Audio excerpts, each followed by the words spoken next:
Dès janvier 2014, dès janvier 2026 marque 12 années depuis la disparition tragique du colonel Mamadou Ndala, figure emblématique des forces armées de la République démocratique du Congo FARDC, tombé dans une embuscade près de l'aéroport de Beni au nord Kivu. Une fin d'année amère pour les agents publics qui accompagnent le gouverneur de la ville-province de Kinshasa, Daniel Bumba, dans l'opération Kin Ezobunga pour l'assainissement de Kinshasa. Ces agents réclament leur salaire impayé depuis 4 mois. Les détails dans ce journal.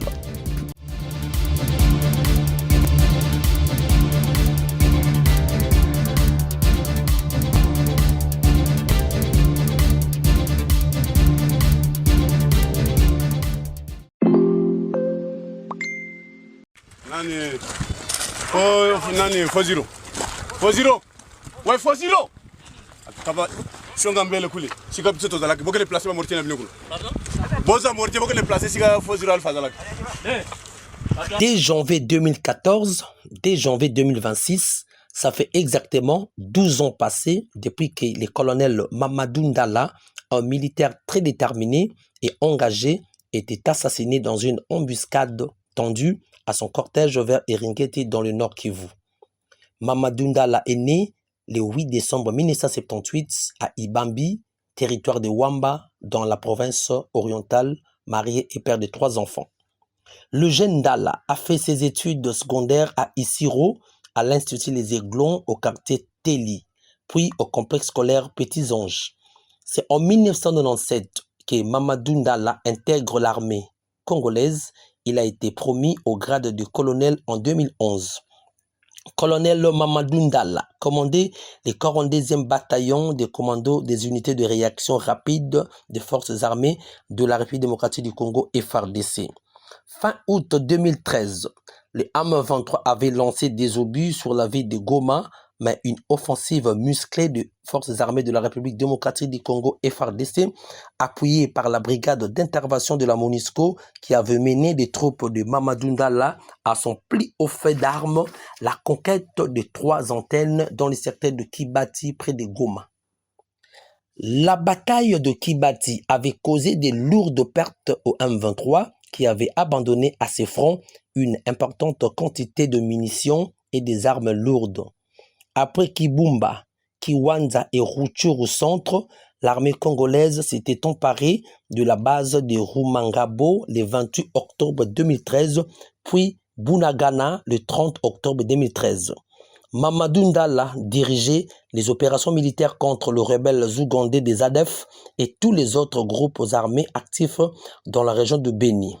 Formé par des instructeurs belges, angolais, américains et chinois, Mamadou Ndala s'est rendu célèbre en remportant des victoires écrasantes sur les combattants du M23 durant la première rébellion du M23 dans l'est de la République démocratique du Congo.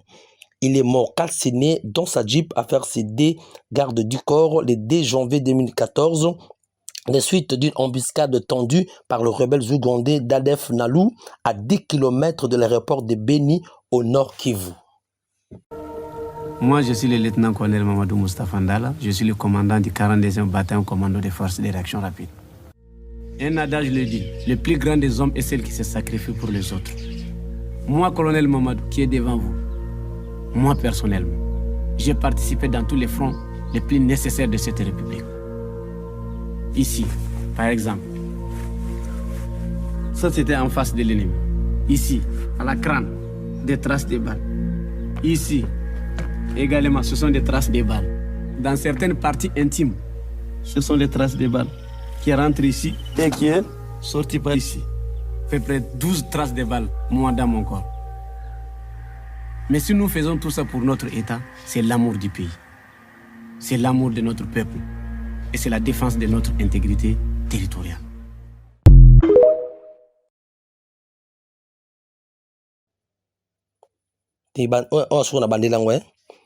Assassiné le 2 janvier 2014, le corps de Mamadou Ndala a été ramené à Kinshasa et inhumé au camp Kokolo de Kinshasa et nommé général de brigade à titre posthume.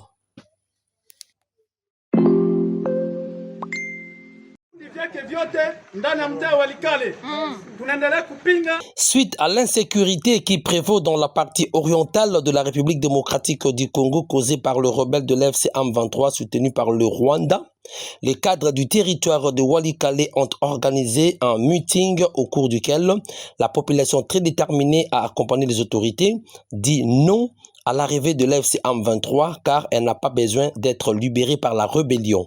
Vyake vyote ndani ya mtaa wa Walikale tunaendelea kupinga na tunasema hapana M23 mu territoire wa Walikale en particulier et en général à la République démocratique du Congo.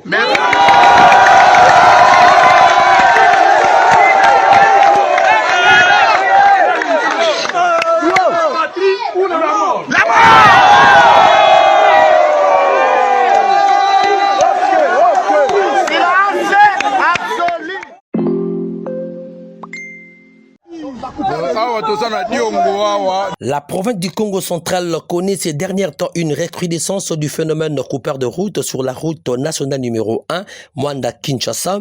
Quelques passagers à bord de véhicules en provenance de Matadi et d'autres coins de la province ont été dévalisés dans la nuit du mercredi 31 décembre 2025 au jeudi 1er janvier 2026 vers 10 heures par des coupeurs de route au niveau de Kisantu dans les territoires de Madimba. Avant Kisantu, soko l'équipe Kisantu, poussani a na mboka o diongo. Donc ba criminel donc Babilo vraiment. Biloko nyonso ekei biso awa. Bandana bota bana na moni makambo boyete. Voilà. Lelo ndene ko mona makambo boye. Donc ne bana o bana mikie ba yeli biso na minduki na mashoka. Boye. Ba kwati biso na terrasse ba nyonso. Voilà. Maman, siko olobani pour ba konzi ba intervention. Batu oyo papa. Ba sali ba musala malamu siko ndena ndimi ke mboka oyo. Tozana ba soda ba sécurité pour sans sécurité. Voilà. Merci maman. Tala ndenge. Oui. Ba konzi bango yo. En tout cas, intervention na bango vraiment esali ke ba mama o babika. Nyonso oyo ba karo oyo. Nyonso zomona boye donc. Tala ne ba karaganzela.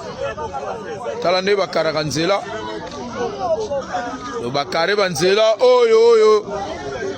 Bakare banzela. Donc tuzawa.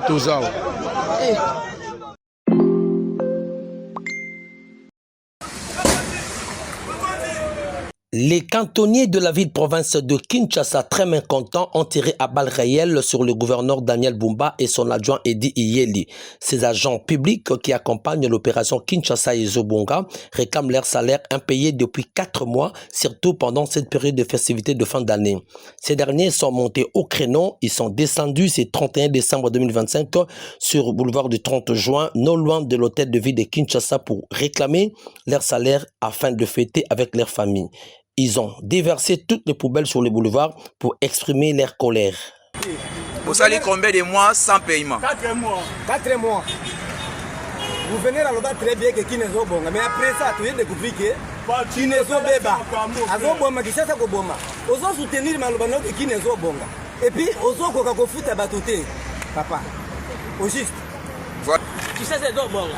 Biso ba ko ngisa ndaba ka to valete no la ba fudite bona le yango ba fudite to ko mola to la butu moi to kele banda côté to ça le bona parce que eloko ni zo la sakio sali agent au gouverneur de la ville ayebio afuta a toujours réclamer salaire na ville. Voilà. Bref voilà pour ya to makambo ya balabala te. Voilà. Voilà, à part Julien, vous avez la question de l'oroni des gens pour la personne qui a Julien. Voilà, à part Julien d'Arani l'autre côté, où il y a qu'on dit que vous allez agent. Voilà.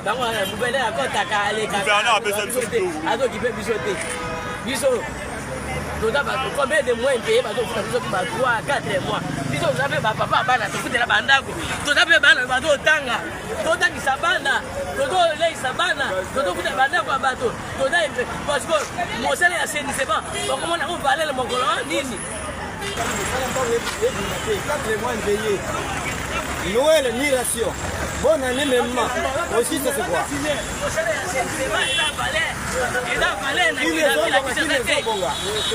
Gouverneur de la ville.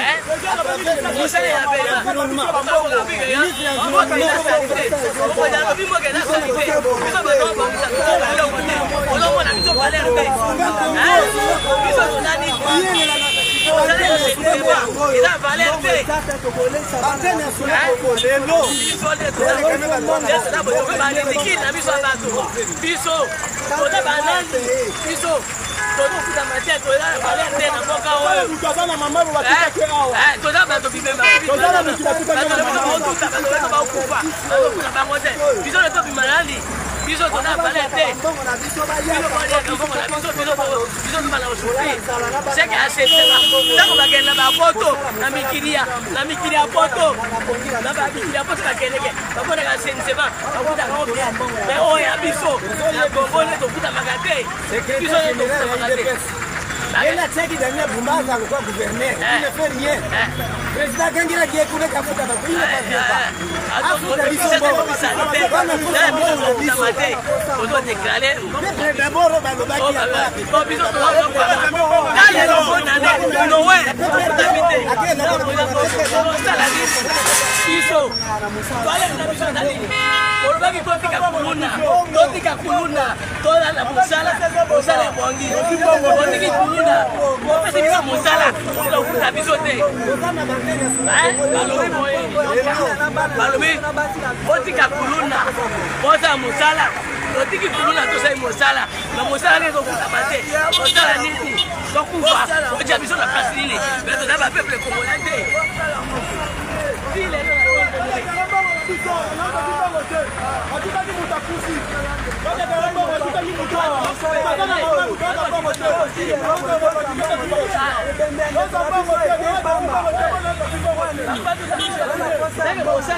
En 1950, les Congolais balanda bien.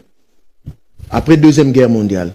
Après la suspension du général-major porte-parole des forces armées de la République démocratique du Congo, Sylvain Ekenge, pour avoir utilisé des propos qualifiés discriminatoires à l'égard des femmes de la communauté Tutsi, la colère monte dans les chefs de l'opinion congolaise, tant nationale qu'internationale.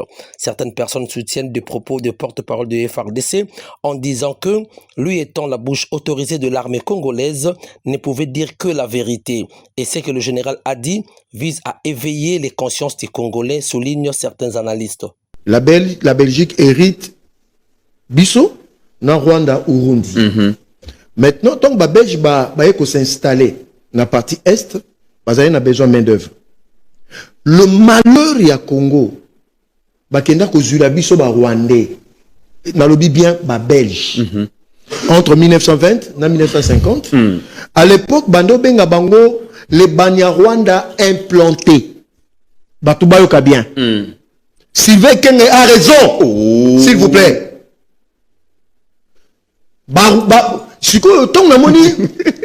Monsieur Oyo, ministre des Affaires, premier ministre belge. Hein?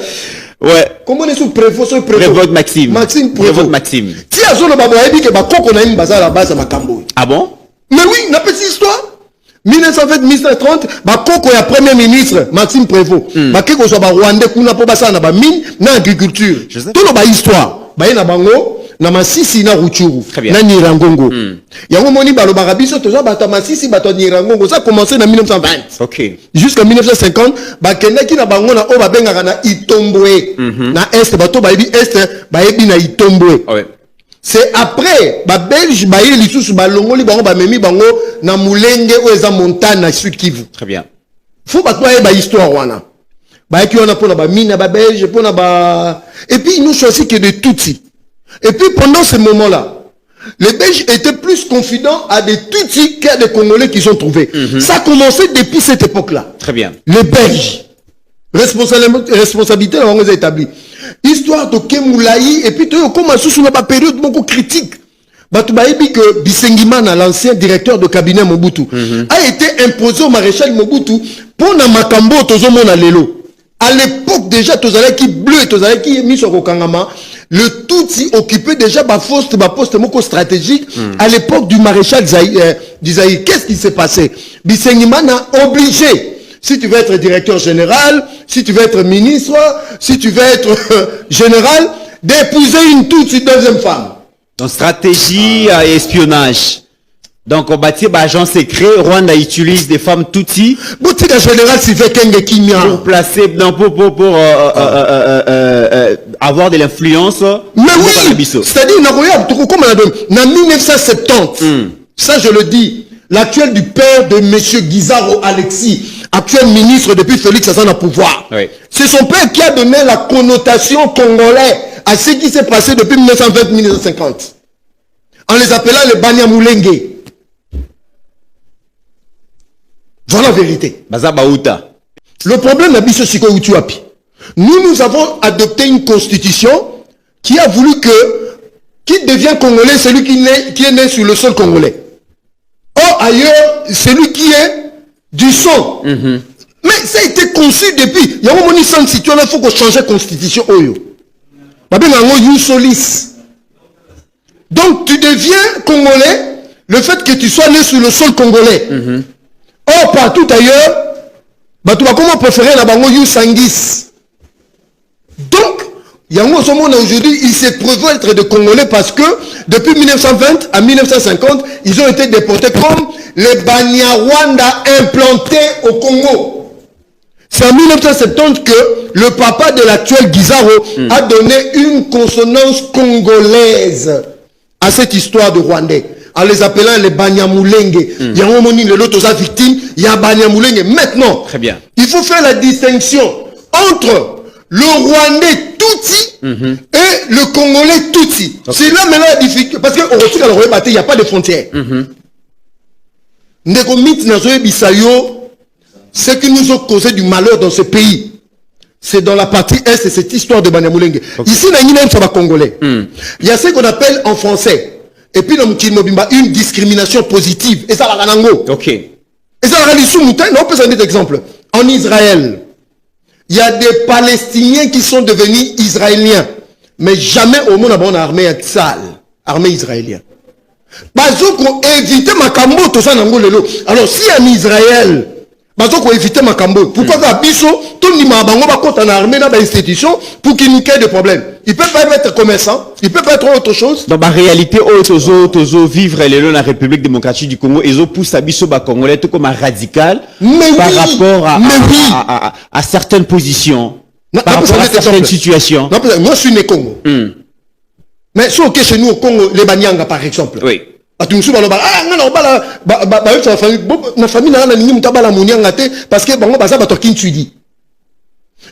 bandundu,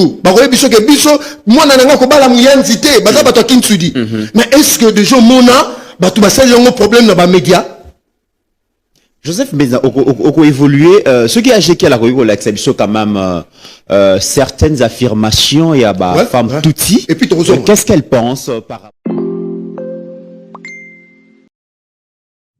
Nous sommes ici à la résidence de l'honorable Mike Mukebai qui est... Après la nomination du député provincial honoraire Mike Mukebai au poste de coordonnateur provincial d'ensemble ville-province de Kinshasa, les collectifs de cadres de ces partis du président Moïse Katumbi est allé rendre visite et féliciter Mukebai pour sa nomination à la tête de la coordination de Kinshasa en remplacement de Francis Kalombo. Ces cadres déclarent que ce choix est très bien réfléchi de la part du président Moïse Katumbi et le secrétaire général. Nous sommes ici à la résidence de l'honorable Mike Mukebai qui est nommé coordonnateur provincial d'ensemble pour la République ville-province de Kinshasa.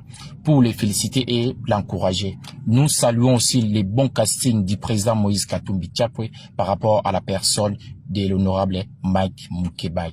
Nous avons aussi exprimé notre disponibilité de l'accompagner par rapport à sa mission. D'ici bien par mon prédécesseur, à l'occasion de la nomination de la nouvelle équipe coordonnatrice de la ville-province de Kinshasa, chapeautée par l'honorable Mike Mukebai, nous avons décidé de ces faits de se présenter dans sa résidence, question de lui présenter nos civilités, mais également nos félicitations. Nous tenons également à remercier le président Moïse Katumbi qui a jugé bon par méritocratie de nommer cette équipe. Nous leur souhaitons un fructueux mandat et toutes les bonnes chances du monde. Merci.